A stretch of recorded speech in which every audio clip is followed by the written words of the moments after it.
네, 시편 103편 1절에서 5절까지의 말씀을 중심으로 하나님의 은혜를 잊지 말자, 네, 라는 제목으로 함께 말씀의 은혜를 나누시겠습니다. 저희 성도님들은 그럴 일이 없겠습니다만 개중에는 은혜를 받은 게 있어야, 아는 게 있어야 잊지 말 게 있지, 잊지 말자는 말이 별로 와닿지 않는 그런 사람도, 그런 분도 있을 수가 있는 거예요. 자, 어쨌든 우리는 인생을 살아가면서 잊지 말아야 될 것들이 있고 또 잊어야 될 것도 있어요. 그래서 우리 속담에 은혜는 바위에 새기고 원수는 원하는 물에 새기라, 이런 말이 있습니다. 근데 반대로 내가 절대 잊어서는 안 돼, 내가 어떻게 그런 일을 잊어버려? 그래서 원수는 바위에 새기고 은혜는 물에 새겨서 은혜를 또 금방 잊는 경우도 있는 것입니다. 그러나 오늘 우리는 은혜를 잊지 말아야 되겠는데, 말씀드렸듯이 이 은혜를 참 귀하게 받은 어떤 이게 있어 봐야, 경험을 해봐야 사실은 잊지 말든지 어쩌든지 할 터인데, 그렇지 않겠어요?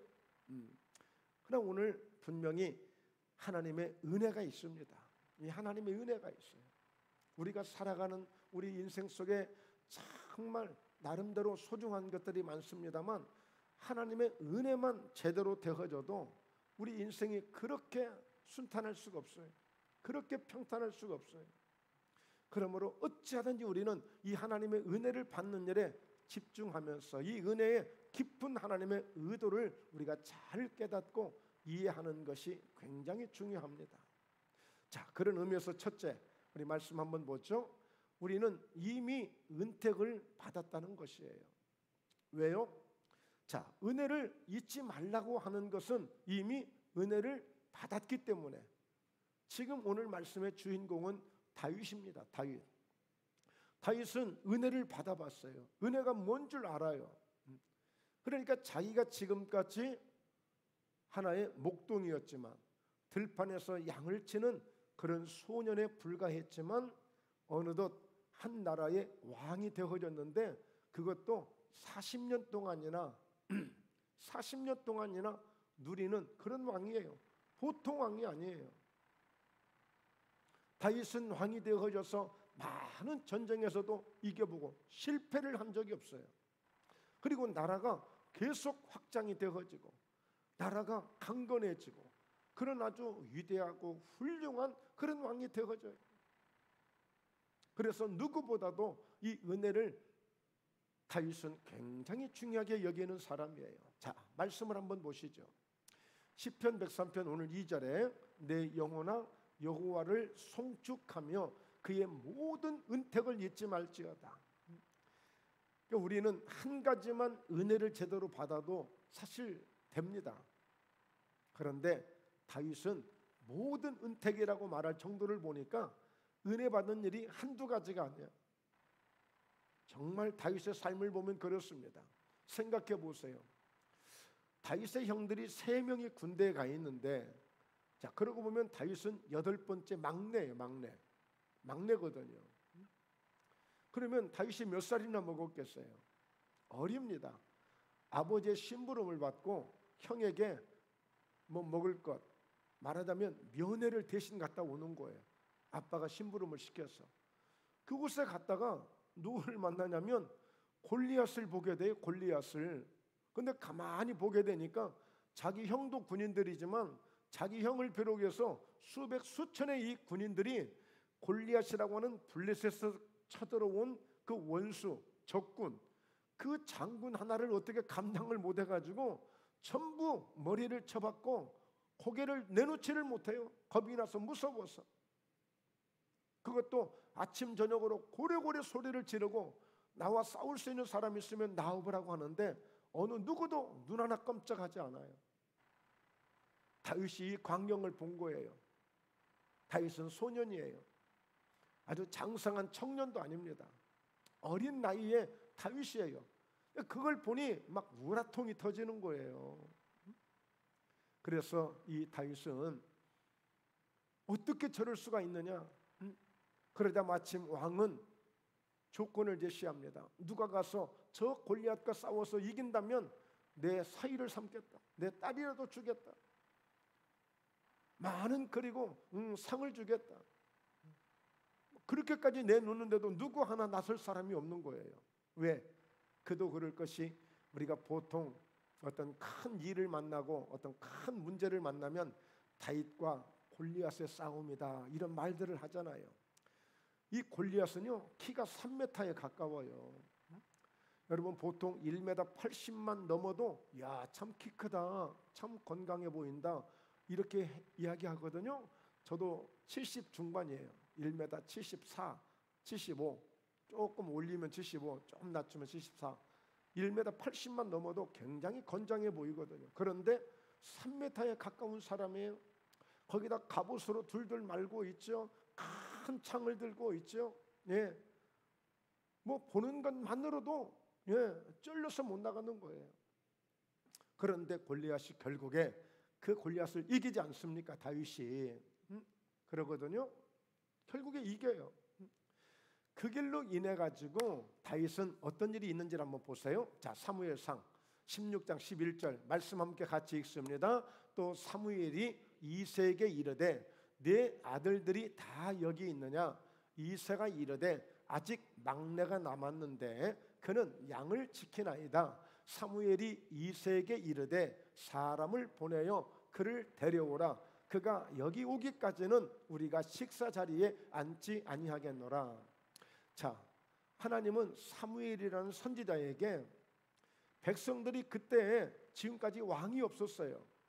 왕이 없었어요. 그러니까 우리나라도 좀 왕 좀 세워주세요 하고 사무엘에게 막 계속 청원을 한 거예요. 막 데모를 하다시피 결국에 사무엘이 하나님 백성들이 이러니 어떻게 하면 좋습니까? 하나님이 원치 않지만 나 별로 기분이 안 좋다. 그렇지만 왕 세워라. 왕 세워. 그런데 왕을 세워서 사울이라는 왕을 세우게 됐는데 보니까 처음에는 말도 잘 듣고 하나님 말씀대로 순종도 하고 뭐 아주 왕으로서 잘 하더니 조금 지나니까 교만해져 가지고 하나님의 영광을 이야기보다도 자기를 위해서 기념비를 세우고 또 제사장이 해야 될 예배도 제사도 자기 마음대로 막 드리죠. 하나님이 말씀하신 대로 순종하지 않죠. 그러니까 안 되겠다. 내가 사울을 폐위하고 새로운 왕을 세워서 세우게 되겠는데 바로 이새라고 하는 그 집에 가라. 가면 아들들이 있는데 그 중에 하나를 내가 선정해서 왕을 세우겠다. 그래서 지금 사무엘이 이새 집에 오게 된 거예요. 자, 그래서 오늘 이새에게 오늘 하나님이 나를 보내서 오게 됐습니다. 그러면서 아들들을 다 데리고 오세요. 그랬더니 다윗만 막내니까 다윗의 아버지도 설마 하고 형이 치던 그 목장에 저 들판의 양떼들을 다윗 보고 가서 양을 치라고 하고 형들을 데리고 왔는데 사무엘도 보니까 과연 아들들이 다 건장하고 왜 이렇게 잘생겼어요? 네, 듬직해 보이는 거예요. 그랬더니 하나님은 아니라는 거예요. 사람들은 외모를 보고 사람을 선택하지만 나는 사람의 마음을 중심을 보느니라 그러신 거예요. 그러면서 5째, 6째, 7째까지 갔는데도 하나님이 허락을 안 하셔요. 그니 어떻게? 그러니까 사무엘이 이새에게 말합니다. 네 아들이 다 여기 있냐? 그랬더니 아니에요. 아직 막내 하나가 남았는데 지금 양을 지키고 있습니다. 저 들판에서. 어리디 어리 막내니까 얼마나 어린지 몰라요. 그런데 그 사람을 보내서 빨리 그를 데려오라. 데려오기 전에는 물 한 모금도 마시지 않고 식사도 내가 하지 않고 기다리겠다. 지금 그거예요. 자, 그래서 12절에 보면 이에 사람을 보내어 그를 데려오매 그의 빛이 붉고 눈이 빼어나고 얼굴이 아름답더라. 여호와께서 이르시되 이가 그니 일어나 기름을 부으라 하시는지라. 다윗을 데려오니까 하나님이 딱 사무엘에게 맞다. 왕을 세울 사람이 바로 이 아이다. 기름을 부으라 이렇게 말씀한 거예요. 여러분 사도행전에서는 이 말씀을 어떻게 표현하냐면 하나님이 다윗을 보니 내 마음이 합하도다 이렇게 말씀하셨어요. 하나님이 다윗을 보는 순간에 마음이 딱 맞아버린 거야. 자, 그래서 기름을 붓는데 13절에요. 자, 사무엘이 기름 뿔병을 가져다가 그의 형제 중에서 그에게 부었더니 이날 이후로 다윗이 여호와의 영에게 크게 감동되니라. 사무엘이 떠나서 라마로 가니라. 네, 말하자면 기름 뿔병을 취해다가 실제 기름을 다윗의 머리에 부은 거예요. 이건 무엇을 의식하는 거예요? 왕을 세우겠다는 거예요. 하나님이 이제 내가 다윗을 왕으로 세워서 이 나라, 이 민족을 다스릴 수 있는 그런 왕의 자리에 앉게 해주시겠다는 거예요. 오늘 왕이 된 건 아니에요. 왕이 될 수 있는 그 준비를 하게 하신 거예요. 그래서 이 다윗은 하루아침에 어린 소년이 들판에서 양을 치던 그 소년이 갑자기 왕이 될 수 있는 코스로 길이 완전히 바뀌는 겁니다. 여러분, 우리가 살다 보면 우리 인생이 이렇게 코스가 달라질 때가 있어요. 말하자면 이 다윗이 은혜를 받기 시작한 거예요. 하나님의 은혜를 받기 시작하면서 그의 인생의 코스가 달라지기 시작한 거예요. 그러니까 여러분, 이 은혜는 반드시 받아야 됩니다. 어떤 일이 있어도 은혜를 받아야 됩니다. 무슨 일이 있어도 하나님의 은혜를 받아야 됩니다. 하나님의 은혜만 받으면은요 그냥 살게끔 되어 있어요. 안 되는 일이 없게끔 되어 있어요. 하나님의 은혜를 받다라고 하는 것은 하나님이 직접적으로 개입해 주시고 하나님이 한시도 눈을 떼지 아니하시고 하나님이 모든 일에 주관해 주시는 거예요. 모든 일에. 그래서 여러분, 은혜를 받는 것은 얼마나 귀한 것인지 몰라요. 돈으로 살 수 없는 은혜, 힘으로 살 수 없는 은혜, 하나님의 은혜는 거저 주어지는 선물이에요. 선물. 그래서 반드시 다윗은 이런 엄청난 은혜를 받아본 사람이기 때문에 하나님의 은혜를 잊지 말라는 거예요. 왜? 내가 지금까지 되어진 것, 내가 지금까지 살아온 것, 죽을 고비도 많았고 정말 어려운 정말 어려운 고난도 많았어요. 다윗을 죽이려고 사울왕은요 군대를 풀어가지고 샅샅이 뒤지고 다니는 거야. 저 광야까지 가서 숲을 속을 다 뒤져가면서. 그런데도 10년 이상을 도망다니고 숨어다니면서도 다윗은 늘 하나님의 그 손길 속에서 하나님의 품 안에서 늘 지켜주시고 함께 해주신 거예요. 심지어는 아들이 반역을 일으켜서 아들이 군사들을 데리고 아버지를 죽이겠다고 왕궁에 쳐들어왔어요. 왕궁을 뺏겨버렸어요. 다윗이 도망갔어요. 맨발로 도망갔어요. 그런 지경에 이르기까지도 하나님이 붙잡아 주시고 지켜주셨던 거예요. 그러면서 결국에 모든 원수들은 다 하나님이 손대 주시고 다윗은 끝까지 보호하셔서 끝까지 그를 세워가시는 이런 놀라운 은혜 속에서 다윗은 모든 것은 다 잊어버려도 하나님의 은혜만큼은 잊어버리지 말라는 거예요. 누가 말할 수 있어요? 은혜를 받은 자만이 말할 수 있는 거예요. 그래서 은혜를 반드시 받아야 돼요. 은혜를 받아야 돼요. 자, 여러분, 사도 바울, 아주 유명한 사도 바울도 그래요. 한번 보시죠. 말씀, 자, 고린도전서 15장 10절인데요. 그러나 내가 나 된 것은 하나님의 은혜로 된 것이니 내게 주신 그의 은혜가 헛되지 아니하여 내가 모든 사도보다 더 많이 수고하였으나 내가 한 것이 아니요 오직 나와 함께 하신 하나님의 은혜로다. 여러분, 이 바울이요 얼마나 미워하는 사람들이 많았는지 몰라요. 바울은 생각해 보세요. 예수 믿는 사람들을 막 얼마나 핍박했는지 몰라요. 그리고 열심히 전도하는 스데반을 아주 죽이는데 앞장서 가지고 그를 돌로 쳐서 죽였다니까요. 스데반이 순교를 당했어요. 그리고 또 다메섹이라는 지역에 예수 믿는 사람들을 잡으러 군사를 풀어서 함께 잡으러 가는 도중에 예수님이 그를 부르셨거든요. 일방적으로 부르셨어요. 생각해보고 공부해보고 연구해보고 교회를 나온 사람이 아니고 예수를 믿은 사람이 아니고 하나님이 일방적으로 하나님의 능력으로 예수님의 능력으로 강력하게 빛을 비춰서 그를 넘어지게 만들고 보지 못하게 만들고 먹지도 못하게 만들고, 그래서 그가 기도하는 가운데 예수님을 통해서 부르심을 받자마자 그는 이와 같이 직접 아나니아라고 하는 선자를 통해서 안수를 받고 그런 성령 충만을 받고 눈에 비늘이 벗겨져서 주님 주시는 새 힘을 얻고 그는 즉시로 그는 예수님을 전하는 사람이 되어버린 거예요. 한순간에. 3박 4일 만에 인생이 완전히 달라져 버린 사람이 되어버렸어요. 그러니까 예수님의 은혜를 받되 아주 강력한 은혜를 받고 세상에 이보다 더 강력한 은혜가 없는 그런 은혜를 받아버린 거예요. 은혜를 받았어요. 그러니까 평생을 바울은 그가 예수님의 사역을 감당하면서 주님의 사역을 감당하면서 정말 그는 이런 고백을 하는 거예요. 매 순간마다 내가 나 된 것은 하나님의 은혜로 된 것이다.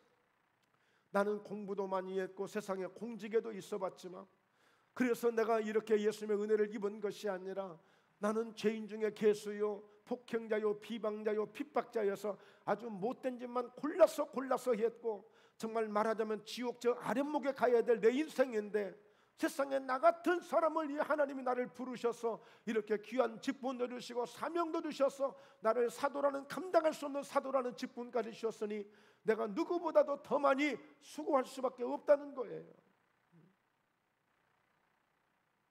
말씀을 준비하면서 정말 눈물이 나더라고요. 네.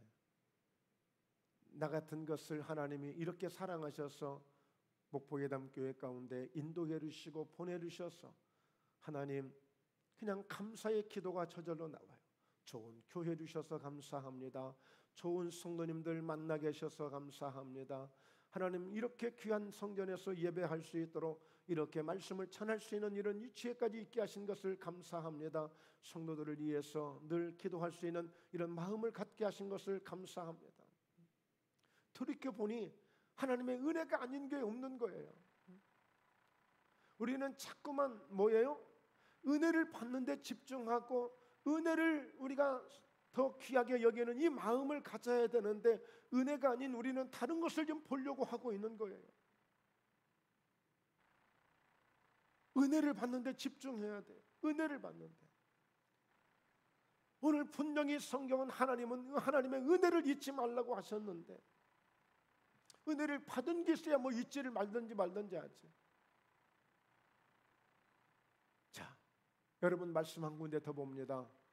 고린도전서 2장 12절인데요. 자, 말씀 크게 한번 읽습니다. 시작. 우리가 세상의 영을 받지 아니하고 오직 하나님으로부터 온 영을 받았으니 이는 우리로 하여금 하나님께서 우리에게 은혜로 주신 것들을 알게 하려 하심이라. 할렐루야.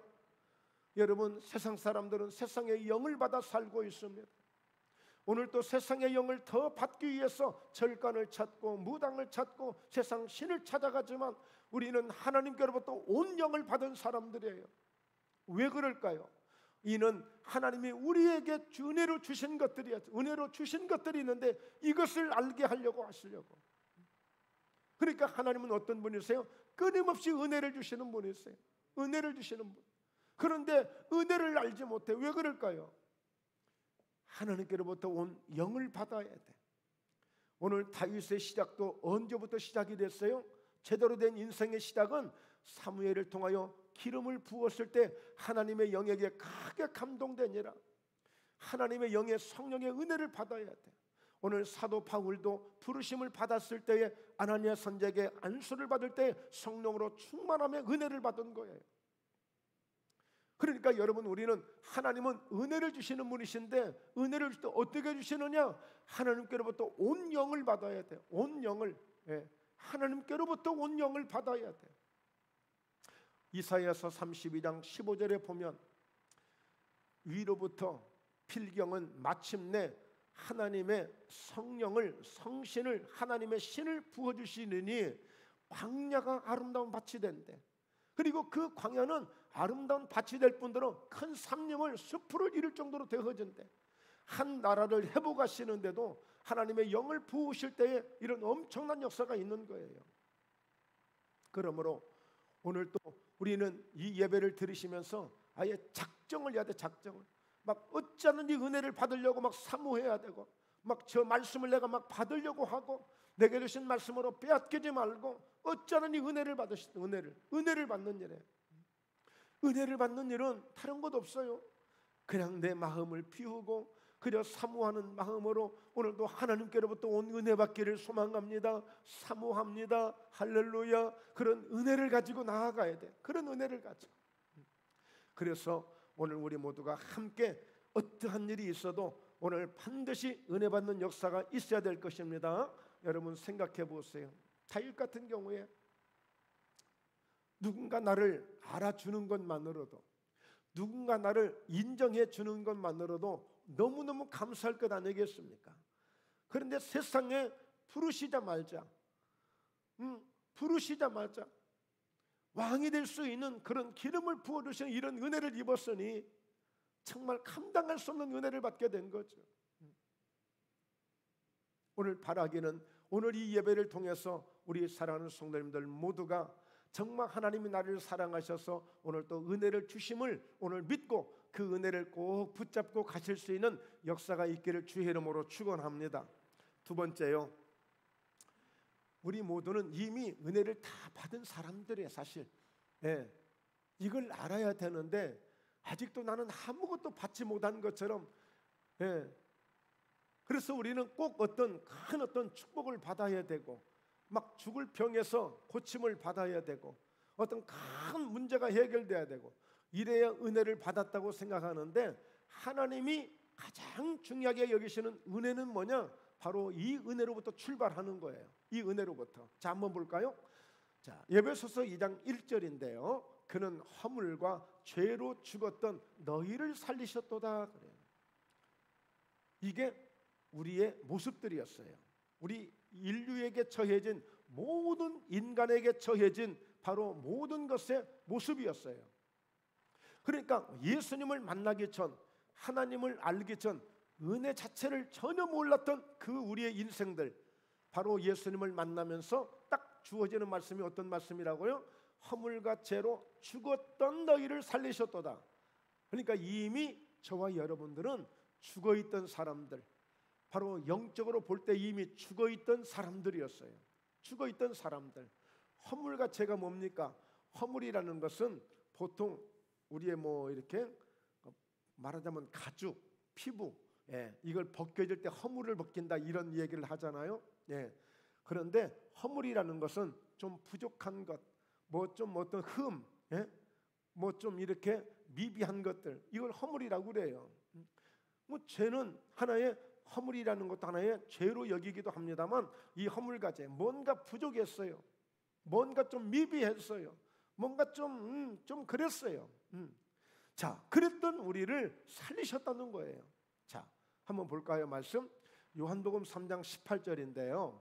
그를 믿는 자는 심판을 받지 아니하는 것이요 믿지 아니하는 자는 하나님의 독생자의 이름을 믿지 아니하므로 벌써 심판을 받은 것이니라. 그러니까 여러분, 성경에 비춰서 말씀을 드리자면, 지금 예수님을 모르고 예수님을 믿지 않고 하나님께 나오지 않는 사람들은 그대로 두잖아요. 그러면 이미 심판을 받았기 때문에 어떻게 헤어나올 길이 없는 거예요. 그래서 전도는 교회를 부흥시키려고 전도를 하는 게 아니라, 저 사람 그대로 두면 100% 멸망의 길로 가니까 가는 길이 이미 정해져 있는 거예요. 이미 정해져 있어요. 그러니까 그 길로 가면 안 되기 때문에 전도를 하는 거예요. 그대로 두면 100% 성경적으로 표현하자면 지옥 갈 수밖에 없는 그 상황이기 때문에 이대로 두면 안 되니까 어떻게 하든지 끌고 나와야 되는 게, 끌어내야 되는 것이, 그게 전도예요. 전도. 우리는 교회 부흥시키려고 사실 전도를 한다고 생각합니다만 그건 차후의 문제예요. 한 사람 한 사람 그렇게 건져내고 그렇게 살려내다 보면 부흥이 되는 것이지, 부흥이 목적이 아니고 먼저는 저 영혼을 저대로 두면 그냥 100% 멸망할 수밖에 없으니까. 왜? 이미 성경은 심판을 받았다고 말씀하고 있어요. 요한복음 3장 16절은 하나님이 세상을 이처럼 사랑하사 독생자를 주셔서 저를 믿는 자마다 멸망하지 않고 영생을 얻게 하려 하심이라 그랬어요. 영생을, 멸망하지 않게 하는 것이 예수님이 오신 목적이에요.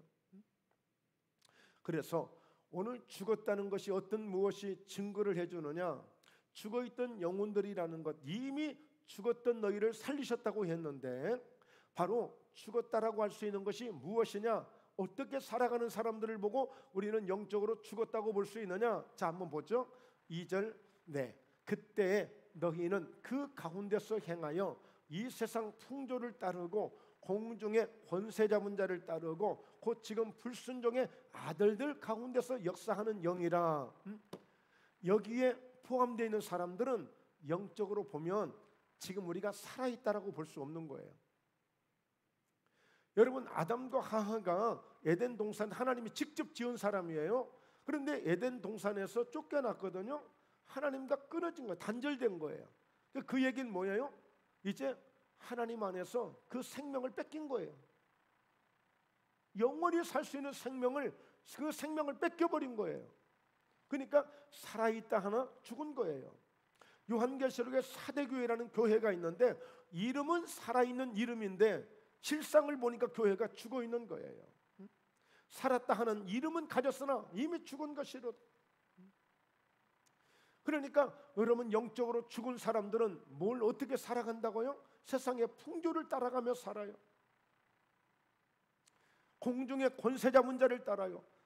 보지 못하죠. 알지 못하죠. 왜 내가 이렇게 사는지를 좀 모르고 있죠. 근데 보면은 그 살아가는 사람들을 보면은 뭔가 예수님의 방법이나 은혜로 살려고 하는 게 아니라 사주팔자로 살려고 하고 팔자 타령을 하고 뭔가 재수로 살려고 하고 운으로 살려고 하고 뭔가 공중권세 잡은 자를 따르는 거예요. 하나님의 말씀을 듣기보다 세상의 말을 들으려고 하고 사탄의 말을 들으려고 하는 거예요. 그러므로 곧 지금 불순종의 아들들 가운데서 역사하는 영이라. 원수마귀는 불순종하게 만드는 거예요. 하나님 말씀을 믿지 못하게 만들어요. 하나님의 말씀을 지키지 못하게 만들어요. 이게 불순종의 아들들 가운데서 역사하는 영이라. 바로 허물과 죄로 죽었던 사람들의 일반적인 그런 삶의 모습이에요, 이게. 자, 그래서 3절에 보면요, 전에는 우리도 다 그 가운데서 우리 육체의 욕심을 따라 지내며 육체와 마음에 원하는 것을 하여 다른 이들과 같이 본질상 진노의 자녀이었더니. 아직도 영적으로 볼 때에 살아있다고 할 수 있는 믿음이 안 되면 오늘 또 예배보다는, 오늘 또 하나님의 말씀보다는, 오늘 또 하나님의 뜻보다는 뭔가 내 중심이 먼저 가는 거예요. 내 중심이 먼저 가는 거예요. 본질상 진노의 자녀의 모습으로 사는 거예요. 뭔가 하나님이 원하시는 그 믿음이 아니라 육체와 내 마음에 원하는 것을 내가 먼저 찾는 거예요. 이게 보면 살아있다고 볼 수 없는, 우리 영적인 믿음에서 볼 때 살아있다고 볼 수 없는 그런 지금 상태인 거예요. 여러분, 그런데 아직도 우리 마음 가운데 우리가 예수 믿고 그래도 은혜 받았다고 생각하는데도 불구하고 여전히 내 육체에 내가 원하는 것을 먼저 더 하려고 하는, 하나님이 먼저가 아니라 두 번째, 세 번째로 뭔가 내 중심이 먼저 앞서려고 하는 것은 은혜가 좀 부족해서 그럴 수도 있어요. 참고하세요. 4절 보면 긍휼이 풍성하신 하나님이 우리를 사랑하신 그 큰 사랑을 인하여 이제 하나님이 작동하시는 거예요. 하나님이 일하시기 시작한 거예요. 하나님은 긍휼에 풍성하신 하나님이시기 때문에 그대로 놔두면 안 된다는 것을 아시는 하나님이 이제 일하기 시작하신 거예요. 그 큰 사랑을 인하여, 자 5절에 보면요, 허물로 죽은 우리를 그리스도와 함께 살리시는 일을 하신 거예요. 그 아들을 보내서 긍휼에 풍성하신 하나님이 우리를 위해서 하나님이 직접 역사하신 거예요. 그 긍휼이 뭡니까? 우리가 보통 짠하게 여기고 불쌍하게 여기고 동정하는 마음을 갖고 이런 마음들이 긍휼이에요. 긍휼.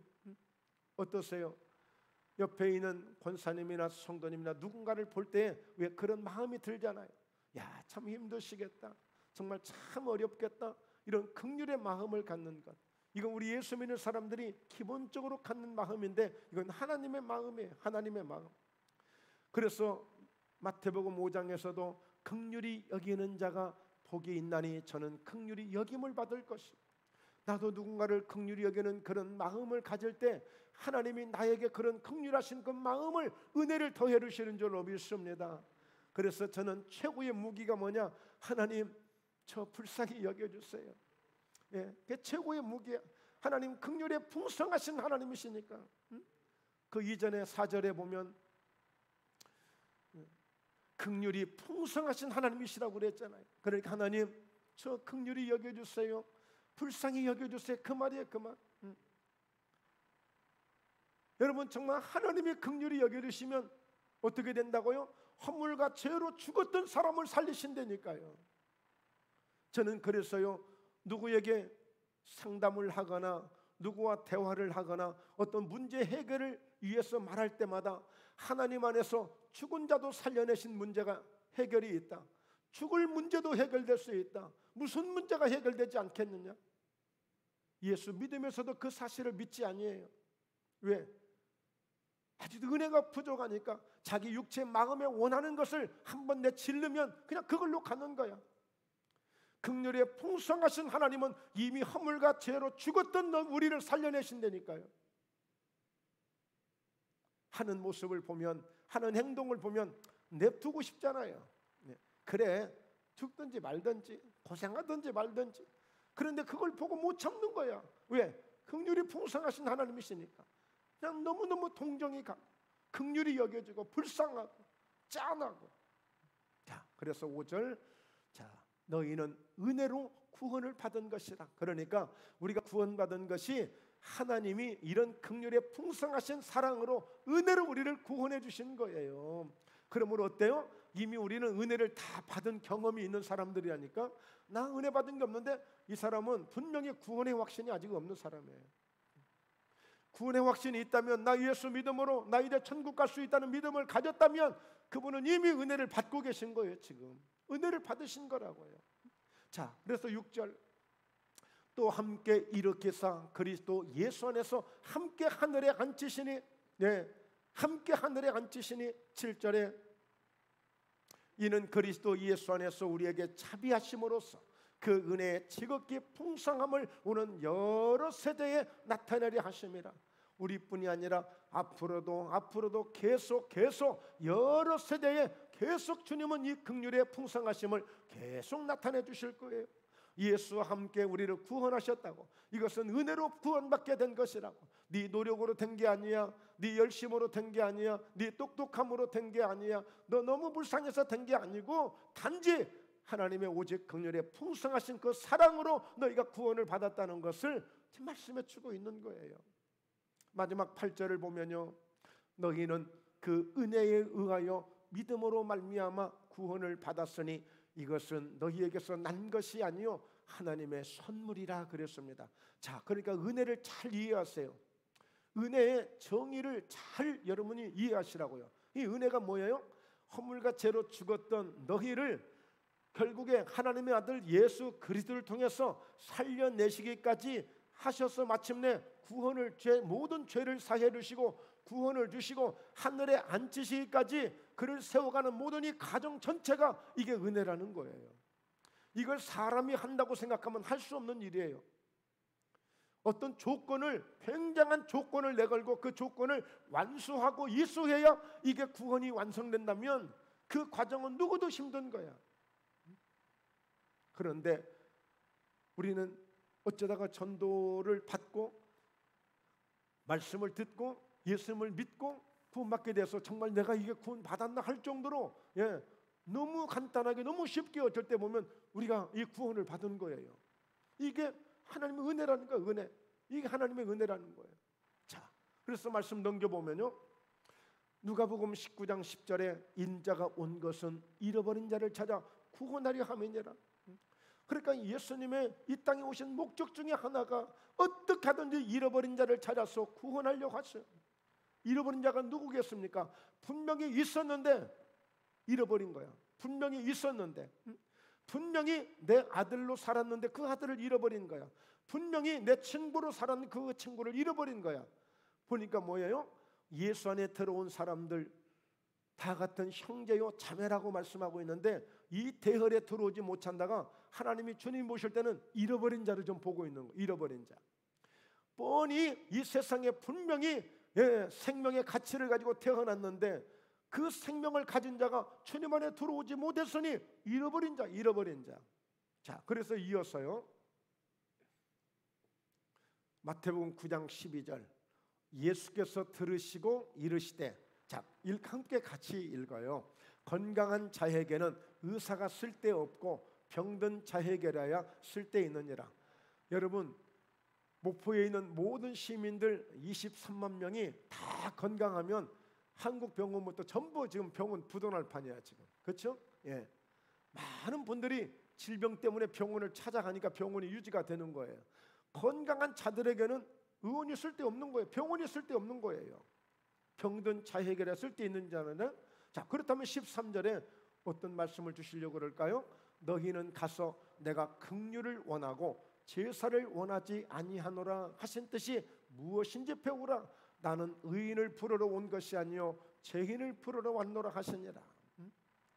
그러니까 사랑하는 성도 여러분, 오늘 정말 우리는 정말 하나님의 은혜로, 하나님의 사랑으로, 그 긍휼로 구원을 받고 하나님의 자녀가 되어졌고, 이렇게 소중한 직분을 갖게 되었고, 이렇게 복음의 자리에, 은혜의 자리에 우리가 함께 하나님을 예배할 수 있는 것, 이보다 더 귀한 것이 없는 것을 다시 한번 우리가 감사할 수 있기를 주의 이름으로 축원합니다. 우리는 다 이미 은혜를 받은 자들입니다. 할렐루야. 그래서 하박국이라는 선지자는 그렇게 이야기해요. 감람나무에, 포도나무에, 무화과나무에, 우리의 외양간에 소도 없고 양도 없고 아무 열매도 없을지라도 나를 구원하신 여호와로 인하여 나는 감사리라고 했습니다. 할렐루야. 우리는 예수 믿은 것 하나만으로도 우리는 이 은혜를 정말 평생을 두고도 영원토록 우리는 감당할 수 없는 은혜를 입게 된 거예요. 이 은혜는 지금 우리가 지금 현재 내 눈에 보이지 않는 은혜입니다. 그러나 반드시 이 은혜는 우리에게 영혼을 보장하고 있고 반드시 천국에 대한 소망을 통해서 우리에게 이루어질 은혜이기 때문에 이 은혜보다 더 귀한 게 없어요. 이 은혜를 놓치면 안 되는 거예요. 나를 구원하신 은혜, 내가 구원받았다는 은혜, 내가 하나님의 자녀가 됐다는 은혜, 하나님 나를 끝까지 함께 하신다는 은혜, 이 은혜 붙잡으시면 됩니다. 그러면 이 은혜 안에서 기적도 일어나고 축복도 오고 문제도 해결되고 다 하는 거예요. 자, 세 번째요. 그러므로 하나님의 은혜를 잊으면 안 된다는 거예요. 여러분, 왜 하나님의 은혜를 잊지 말라고 하신 것을 아셔야 됩니다. 은혜를 그만큼 주신 하나님, 긍휼에 풍성하신 하나님의 은혜로 우리가 구원받았다면 이 은혜를 잊어서는 안 되는 거예요. 자, 말씀 보시죠. 고린도후서 6장 1절에 우리가 하나님과 함께 일하는 자로서 너희를 권하노니 하나님의 은혜를 헛되이 받지 말라. 네, 이 하나님의 은혜가 쉽게 온 게 아니라니까요. 우리는 예수님 쉽게 믿은 것처럼 생각하지만 누구 한 사람 전도해 보시라니까 이게 쉬운 일이 아니야. 저는 그랬어요. 우리 안수 집사님들이나 권사님들이나 우리 집사님들을 늘 고맙고 감사하게 생각하는 거예요. 이게 하루아침에 이게 정말 어느 한 사람을 집사 세우고 권사를 세우고 안수 집사를 세우기까지는 많은 세월이 그만큼 필요하잖아요. 또 그리고 이게 쉽게 되냐고요. 도중에도 이런저런 숱한 일들이 마치 비바람이 불고 눈보라가 치듯이 우리 인생 속에도 이런 과정들을 다 거치면서 어느 때가 되니까 그 자리에 서게 된 거예요. 그러므로 그렇게 받은 그 하나님의 은혜를 우리가 헛되이 받아서 되겠느냐? 이게 쉽게 된 일이 아니라니까요. 정말 어려운 일이에요. 여러분, 은혜 받기는 정말 어렵지만 은혜 까먹는 건 한순간입니다. 돈 벌기 어때요? 너무너무 힘들잖아요. 돈 쓰는 건 한순간이에요. 눈 깜박할 사이에. 예. 바로 그거예요. 자, 그래서 2절에 보십시오. 이르시되 내가 은혜 베풀 때에 너에게 듣고 구원의 날에 늘 도왔다. 예, 여러분, 하나님이 은혜를 베푸실 때 우리에게 너에게서 듣고 구원의 날에 우리를 도와주셨다는 거예요. 그러므로 보라, 지금은 은혜 받을 만한 때요, 보라 지금은 구원의 날이로다.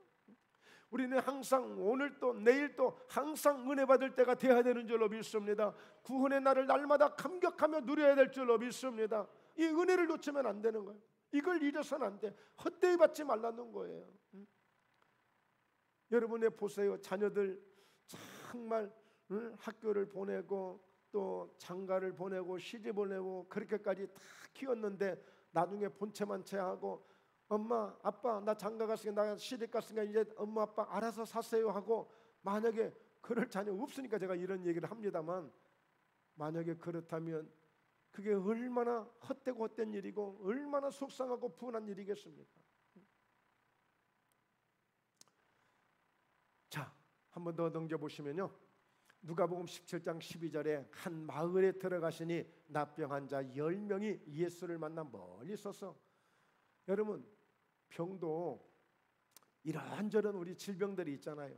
예, 외과적인 뭐 디스크, 또 이런 여러 가지 또 불편한 뭐 관절염, 신경통 이런 것부터 시작해서 또 속에는 여러 가지 뭐 위장 장애, 뭐 간, 폐, 뭐 할 수 없는 수도 없는 그런 질병들이 있잖아요. 다 나름대로 그 부분에 연약하고 힘든 분들은 아주 힘들다고 그러지만, 제가 볼 때는 정말 납병 환자만큼이나 불쌍한 사람이 없는 거예요. 이 납병은 여러분 무엇보다도 점점점 이렇게 썩어 들어간다니까요. 썩어 들어가. 온몸이, 눈썹이, 눈이, 그리고 손가락, 발가락이 그냥 뚝뚝뚝 떨어져 나가고, 눈썹이 쑥쑥 뽑혀 나가고, 눈이 막 쑥 들어가고, 얼마나 불쌍한. 그리고 이게 전염이 되니까 또 가족들하고 떨어져야 돼. 성 밖으로 쫓겨나게 돼요. 격리돼야 돼요. 자, 그런 납병 환자들이에요. 그러니까 한 마을에 들어가니까 납병 환자 10명이 예수를 만나 멀리 서서, 가까이 오면 안 됩니다. 멀리 서서 외치는 거야. 얼마나 불쌍한 사람들이에요. 자, 넘겨보시죠. 13절에 소리를 높여 이르되 예수 선생님이여 우리를 불쌍히 여기소서 하거늘. 주님 이렇게 부르지 못하고 예수 선생님이라고 하잖아요. 잘 모르니까 아직. 불쌍히 여기소서 해요. 그랬더니 14절에 보시고 이르시되 가서 제사장들에게 너희 몸을 보이라 하셨더니 그들이 가다가 깨끗함을 받은지라. 왜 제사장이 가서 보이라고 해요? 제사장이 가서 보여주고 확인증을 받아야 돼. 이 납병에서 고침을 받았다는, 이 문둥병에서 고침을 받았다는 확인증을 받아야 되기 때문에 가서 제사장한테 가서 내 몸을 보이고 확인증을 받아와야 돼. 가다가 벌써 이미 깨끗함을 받게 된 거예요. 자, 그런데 15절에요. 그 중에 한 사람이 자기가 나은 것을 보고 큰 소리로 하나님께 영광을 돌리며 돌아와. 16절 예수의 발 아래에 엎드려 감사하니 그는 사마리아 사람이라. 17절 예수께서 대답하여 이르시되 10사람이 다 깨끗함을 받지 아니하였느냐? 그 9은 어디 있느냐? 18절에 이 이방인 외에 하나님께 영광을 돌리러 돌아온 자가 없느냐 하시고, 19절에 그에게 이르시되 일어나 가라 네 믿음이 너를 구원하였느니라 하시더라. 왜 우리가 하나님의 은혜를 잊으면 안 돼요? 9명은 병은 치유받았어요. 얼마나 큰 은혜예요. 이보다 더 큰 은혜가 있을까요? 이보다 더 큰 기적이 있을까요? 어마어마한 기적이에요. 어마어마한 은혜예요. 그런데 그들은 너무 좋으니까 이제 더 이상 나도 이제 자유를 얻었다, 나도 이제 제대로 살 수 있다 하고 그렇게 좋아할지는 모르겠지만 주님께 돌아오지 않는 그 9은 구원받지 못한 거예요. 잠시 육신의 질병은 치유받아서 잠시 육신 사는 동안에 편할 수는 있겠지만 그러나 구원을 받지 못한다고요. 네 믿음이 너를 구원하였느니라. 바로 이 사람만이 그 은혜를 헛되이 받지 아니하고 주님 앞에서 감사 한마디 한 것, 이걸 못하냐고. 하나님의 은혜 앞에 와서 감사하고 그 은혜로 살아가면 앞으로 더 좋은 일이 있지 않겠어요? 더 좋은 일이. 자, 그래서 말씀을 보면 마태복음 26장 24절에도 인자는 자기에 대하여 기록된 대로 가거니와 인자를 파는 그 사람에게는 화가 있으리로다. 그 사람은 차라리 태어나지 아니했더라면 제게 죽을 뻔하였느니라. 가룟 유다입니다. 예수님의 제자가 됐어요. 예수님이 아주 귀하게 쓰는 제자 중에 제자였어요. 근데 세상에 예수님을 파는 일에 앞장섰어요. 차라리 태어나지 않는 게 더 좋을 뻔했다는 거예요. 이렇게 좋은 기회를 가지고 이렇게 예수님의 제자까지 되어지고 정말 그야말로 구원을 받고 주님께 하나님께로부터 큰 상을 받을 사람이 그래 원수마귀에게 속아서 그렇게 헛된 하나님의 은혜를 헛되이 받게 되니까 이렇게 돼버린 것입니다. 얼마나 불쌍한 일입니까? 그래서 하나님의 은혜를 뺏기면, 하나님의 은혜를 놓치면 안 되는 거예요. 자, 넘겨서요. 민수기 14장 27절에도 보면 나를 원망하는 이 약한 회중에게 내가 어느 때까지 참으랴? 이스라엘 자손이 나를 향하여 원망하는 바 그 원망하는 말을 내가 들었노라. 그 예국 가운데서 어떻게 그들을 구출해냈는지, 어떻게 구원을 했는지 그들이 잊어버린 거예요. 홍해를 건너기까지 어떤 기적을 베풀어서 건너게 하셨는지, 마라의 쓴물에서 오늘 나뭇가지를 던져서 단물이 되게 하셔서 그들을 어떻게 인도했는지 그것을 잊어버리고 낮에는 구름 기둥으로 밤에는 불 기둥으로 만나를 주시며 그렇게 반석에서 물이 나게 하시고 그 은혜를 주시는데도 불구하고 그저 틈만 나면 원망하고 불평하는 거예요. 여러분, 최소한도 저희 목포회담교회 성도님들은 이런 기준을 가지셔야 돼요. 내게서 원망과 불평이 떠나지 않는다면 그만큼 원망과 불평이 있는 만큼 은혜가 비어있다는 사실을 아셔야 돼요. 은혜가 채워지면 채워지는 만큼 원망은 떠나가고 불평은 떠나가게 되는 거예요. 우리의 심령에 원망으로 채워서는 안 돼요. 우리의 심령이 항상 은혜로 채워야 돼. 감사로 채워야 돼. 믿음으로 채워야 돼. 네, 28절 29절 뭐 볼 것도 없습니다. 자, 넘겨서 결론으로 들어갑니다. 여러분, 그래서 은혜는 잊지 말고 은혜를 지키는 사람을 본받아야 돼. 은혜를 지키는 사람을 본받아야 돼. 그 은혜 때문에 힘쓰고 애쓰며 사도 바울이 그런 고백을 해요. 모든 사도보다 나는 더 많이 수고했다. 왜? 하나님의 은혜 때문에. 주님이 나 같은 사람에게 이 은혜를 주셨으니. 저도 이 부분에 꽂혔어요. 상당히 부담이 많이 됐어요. 더 기도해야 되겠구나, 더 겸손하게 더 성도님들을 위해서 더 축복하는 마음으로 더 기도해야 되겠구나, 이런 마음을 가져요. 성도님들도 그런 마음을 가지시고 교회를 더 사랑하시려고 하고 성도들을 더 사랑하려고 하시고 어떻게 하든지 나도 한 사람 전도해서 정말 이 빈자리를 채워야 되겠다는 그런 마음을 가지시면 좋겠어요. 자, 말씀을 한 번 더 보죠. 창세기 6장 7절에 보면 이르시되 내가 창조한 사람을 내가 지면에서 쓸어버리되 사람으로부터 가축과 기는 것과 공중의 새까지 거리하려니 이는 내가 그것들을 지었음을 한탄함이니라 하시니라. 그러면서 8절에 그러나 노아는 여호와께 은혜를 입었더라. 여러분, 모든 세상의 인류를 다 멸망시키시겠대요. 심지어는 날아가는 새들까지, 공중의 새들까지, 모든 기는 것까지도 전부 다 멸망시키겠다는. 그러나 노아는 여호와께 은혜를 입었다고 그랬어요. 그래서 여러분, 이 노아는 이 은혜를 지키기 위해서, 하나님이 특별히 나를 사랑하셔서 주신 이 은혜를 지키기 위해서 100년이 넘도록 순종하면서 그 방주를 구축한 거예요. 그래서 그 방주를 통하여 구원을 받고 가족을 함께 살리는 이런 엄청난 은혜를 입게 된 것입니다. 여러분, 우리의 은혜를 지킬 수 있어야 돼요. 은혜를 잊지 말아야 되고 은혜를 지킬 수 있는 믿음이 되어야 됩니다. 할렐루야. 은혜 받은 것으로 그치지 말고 이 은혜를 뺏기지 않도록, 이 은혜를 놓치지 않도록 이 은혜를 지켜가는 거예요. 바로 노아는 그 은혜를 지켜간 거예요. 은혜를 지키기 위해서 그 방주를 지은 거예요. 그렇듯이 오늘도 우리가 이런 믿음의 방주를 짓는 이런 믿음으로 함께 교회를 세워가는 일에, 영혼을 세워가는 일에 우리 모두 함께 마음을 모아서 더 열심히 더 주님 앞에 영광을 돌릴 수 있는 우리 모두 함께 되시길 주의 이름으로 축원합니다. 그렇게 되면 오늘 본문 말씀대로 그대로 되는 거예요. 그대로 읽고 마칠게요. 자, 그대로 계속. 자, 오늘 시편 101편에서 5절까지 오늘 설명은 다음에 하기로 하고 오늘 읽기만 하겠습니다. 내 영혼아 여호와를 송축하라. 내 속에 있는 것들아 다 그의 거룩한 이름을 송축하라. 내 영혼아 여호와를 송축하며 그의 모든 은택을 잊지 말지어다. 그가 내 모든 죄악을 사해 주시고 내 모든 병을 고쳐 주시고 내 생명을 파멸해서 속량해 주시고 인자와 긍휼로 간을 씌워 주시고 5절에 좋은 것으로 내 소원을 만족하게 하사 내 청춘을 독수리같이 새롭게 하시는도다. 할렐루야. 그래서 이렇게 하시면 되겠어요. 하나님의 은혜를 잊지 않겠습니다. 하나님의 은혜를 지키며 살겠습니다. 날마다 좋은 것으로 우리의 소원을 만족하게 해주심을 감사합니다. 내 청춘을 독수리같이 날마다 새롭게 해주심을 감사합니다. 이런 고백이 여러분의 삶 속에서 항상 넘치시길 주의 이름으로 축원합니다. 할렐루야. 기도하시겠습니다.